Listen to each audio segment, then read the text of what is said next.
This video is sponsored by the Siders Foundation. Easton will get it done. Off the northeast coast of Australia lays 1.85 million square miles of open ocean. Today, it is quiet and peaceful. However, in early May of 1942, war raged. During 4 days between May 4th and May 8th, 1,617 lives were lost, ships were destroyed, and a country was saved from occupation. This was the battle for Australia. This was the last hope to stop the Japanese from occupying Australia. If the Allies lose Australia, Japan has essentially conquered all of the natural resources it needs to support a war effort, and the U.S. would be alone fighting the Japanese, who up until this point seemed unstoppable. Australia still talks about the battle as the battle that saved Australia, but most Americans, the battle has faded for them.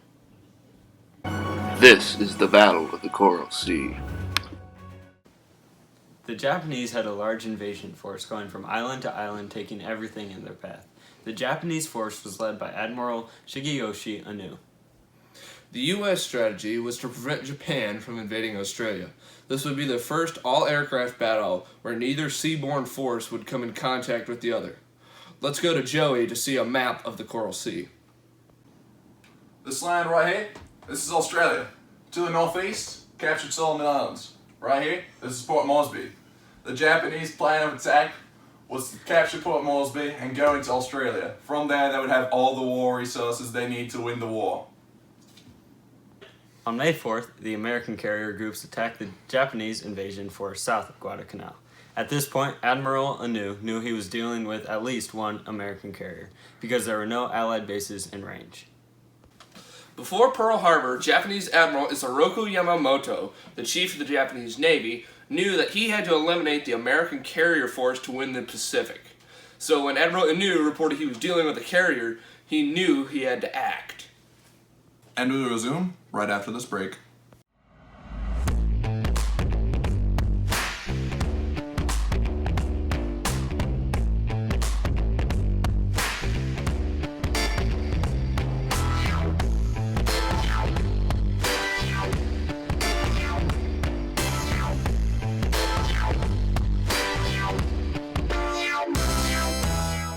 We are at a defining moment in our history. Our nation is at war. The dream that so many have fought for feels as though it's slowly slipping away. It is time to believe in a new hope.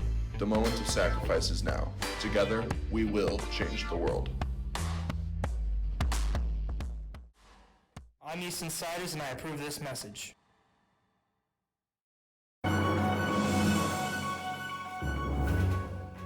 It is May 1942. In the Coral Sea, Allied aircraft have just attacked the Japanese invasion force. Admiral Anu has moved his defense fleet to intercept. In a little plot twisting, Mother Nature decided to give our boys some weather issues to deal with. This would hamper operations for the days May 5th and 6th. On May 7th, the weather finally broke. Americans launched Task Force 44 to intercept the landing forces. They came under counterattack and failed to intercept the invasion force. At this point, the Japanese have launched an air assault, and they get a first look at the Americans. They manage to sink the oiler USS Neosho and the destroyer USS Sims. The Americans aren't out yet. They spot the Japanese force covering the invasion fleet and scramble airplanes. The Japanese carrier Shoho is sunk by Yorktown and Lexington. This attack is enough to deter the Japanese invasion fleet for the time being.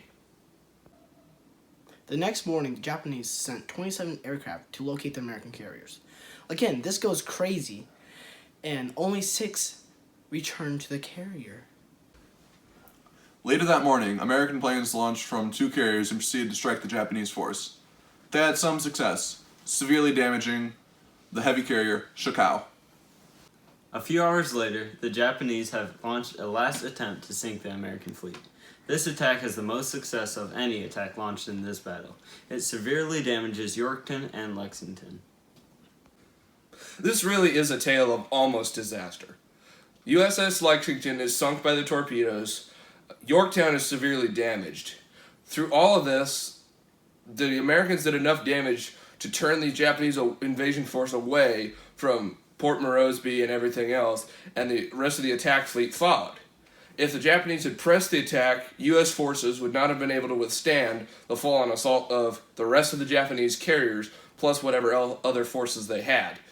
Australia would have been easy pickings, but Japan doesn't do that, and we really don't know why, but Japan turns away, and ultimately it follows the invasion force away from Australia, and all in all, the failure of the Japanese to press the attack will ultimately come back to haunt them at Midway, especially through the USS Yorktown, which makes it back to Pearl Harbor for repairs.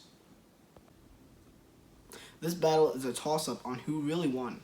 The Japanese did more damage to the U.S. fleet, but the U.S. fleet repelled their advance. In war, the victory often goes to the one who makes the fewest mistakes. Sometimes a tactical victory masks a decisive strategic loss. This has been our reflection on the Battle of the Coral Sea. And remember, Easton will get it done.